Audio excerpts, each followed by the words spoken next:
Hi friends, இன்றைக்கி வந்துட்டு நம்ம வந்து ஒரு ஈவினிங் ஸ்நாக்ஸ் ரெசிபி தான் பார்க்க போகிறோம். உருளைக்கிழங்கு வந்துட்டு ஒரு 3 உருளைக்கிழங்கு நான் வந்து எடுத்திருக்கேன். அது வந்து வாஷ் பண்ணிவிட்டு கட் பண்ணி நம்ம வந்துட்டு வேக வச்சுக்கலாம். உப்பு போட்டு வேக வச்சுக்கோங்க. அது வெந்துட்டுருக்கட்டும். இப்போ வந்துட்டு நம்ம வந்து அதுக்கு தேவையான வெங்காயம், பச்சை மிளகாய், கருவேப்பிலை, மல்லி எடுத்துக்கோங்க. வந்துட்டு நம்ம வெங்காயத்தை வந்து பொடிசாக சின்ன சின்னதாக ரொம்ப குட்டி குட்டியாக வந்துட்டு கட் பண்ணிக்கலாம். பச்சை மிளகாவும் வந்து குட்டி குட்டியாக கட் பண்ணி வச்சுக்கோங்க.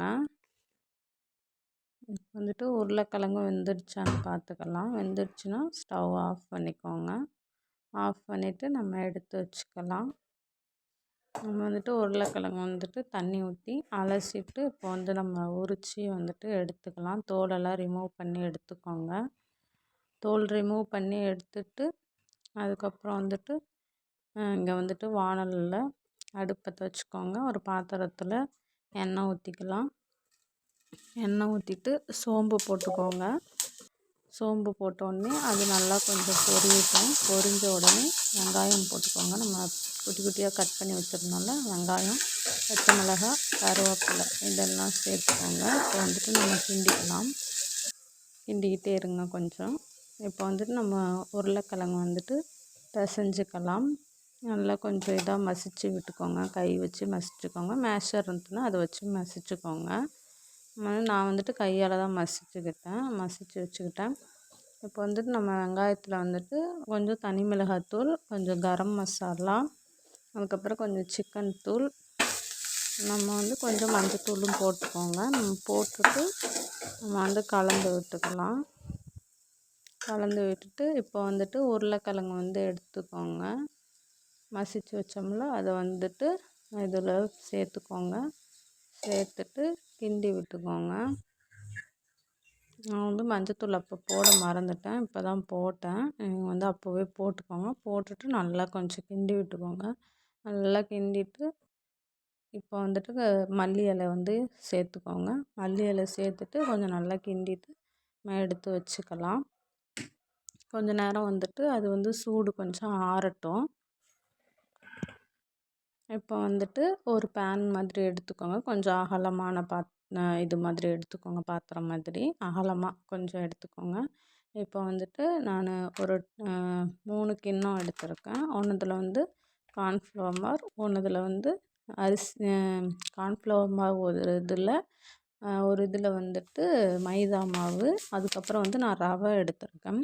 ரவை சேர்த்து நம்ம பண்ணும்போது வந்து மேலே வந்து அது அப்படியே அவ்வளோ நம்ம வாயில் வச்சு கடிக்கும் போதே அவ்வளோ மொறுன்னு இருக்கும். நம்ம வந்து தண்ணி ஊற்றி கலந்து வச்சுக்கலாம். மைதா மாவுலேயும் கார்ன்ஃப்ளவர் மாவுலேயும்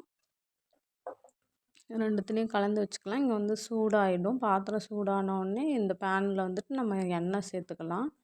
எண்ணெய் சேர்த்துக்கோங்க. எண்ணெய் கொஞ்சம் காயட்டும். எண்ணெய் வந்துட்டு காயட்டும். காஞ்ச உடனே நம்ம வந்துட்டு இந்தாண்ட வந்து உருண்டை பிடிச்சிக்கலாம். உருளைக்கிழங்கு வந்துட்டு உங்களுக்கு தேவையான அளவு பிடிச்சிக்கோங்க. கொஞ்சம் பெருசாக பிடிச்சிக்காதனா பிடிச்சிக்கோங்க, இல்லை மீடியம் சைஸில் பிடிச்சிக்கோங்க. நான் வந்து மீடியம் சைஸில் தான் பிடிச்சிக்கிட்டேன். மீடியம் சைஸில் நல்லா பிடிச்சி எடுத்துக்கோங்க. பிடிச்சி எடுத்துட்டு இப்போ வந்து நம்ம வந்து மைதா மாவில் கொஞ்சம் டிப் பண்ணிக்கலாம். மைதா மாவில் கொஞ்சம் நல்லா டிப் பண்ணிவிட்டு அப்புறம் கார்ன்ஃப்ளவர் மாவுலேயும் டிப் பண்ணிக்கோங்க. அதுக்கப்புறம் திரும்ப வந்து ரவையில் போட்டு டிப் பண்ணிக்கோங்க. திரும்பவும் மைதா மாவில் போட்டு திரும்பவும் ரவையில் டிப் பண்ணிக்கிட்டிங்கன்னா கொஞ்சம் நல்லா ஃபுல்லாக வந்துட்டு அந்த ரவை வந்துட்டு நல்லா ஸ்ப்ரெட் ஆகிக்கும். ரவை நல்லா ஸ்ப்ரெட் ஆனோடனே கொஞ்சம் நல்லா அழுத்தி விட்டுக்கோங்க. உருண்டையாக பிடிச்சிக்கோங்க. உருண்டையாக பிடிச்சிட்டு இப்போ வந்து நம்ம ஆயிலில் வந்துட்டு காஞ்சிருக்கும் ஆயில், அதில் வந்து நம்ம வந்து சேர்த்துக்கலாம். ஆயிலில் வந்து சேர்த்துக்கோங்க. 1 பை 1 இதே மாதிரி பிடிச்சி இப்போ வந்துட்டு நீங்கள் சேர்த்துக்கோங்க. சேர்த்துட்டிங்க அப்படின்னா நல்ல ப்ரௌன் கலரில் மேலே மாதிரி கோல்டன் ப்ரௌன் கலரில் கொஞ்சம் நல்லா வந்துடும். நல்லா அந்த ரவை வந்து கிறிஸ்பியாக மொறுன்னு நல்லா இதாகிடும். இப்போ வந்து நம்ம அதிலேருந்து எடுத்துக்கலாம். எடுத்து வச்சுட்டு நீங்கள் நல்லா சூப்பராக இருக்கும். இது வந்துட்டு அவ்வளோ மொறுன்னு இருக்கும். நல்லா கிறிஸ்பியாக இருக்கும். நம்ம போடும்போதே நமக்கு வந்து நம்ம புட்டு சாப்பிட்றதுக்கு நம்ம புட்டோம் அப்படின்னாவே அவ்வளோ அழகா இருக்கும். அவ்வளோ அழகா வரும். போடுறதுக்கும் நல்லாயிருக்கும். மேலே அந்த ரவையோட லேயர் வந்துட்டு அப்படியே தெரியும் நல்லா நமக்கு. நம்ம போடும்போது நல்லா தெரியும். நான் புட்டு காமிக்கிறேன் பாருங்கள் ஒன்று. எவ்வளோ இதாக இருக்குது பாருங்கள். அது அப்படியே அந்த ஓடு மாதிரி முட்டையோட ஓடு எப்படி தனியாக எடுக்கும் அந்த மாதிரி அது இருக்கும். உள்ளே வந்துட்டு இந்த ஸ்டஃபிங் உருளைக்கிழங்கு வந்துட்டு இருக்கும். சூப்பராக இருக்கும். க்ரன்ச்சியாக இருக்கும். ஒரு டைம் செஞ்சு சாப்பிட்டு பாருங்கள். தேங்க்ஸ் ஃபார் வாட்சிங். சப்ஸ்கிரைப்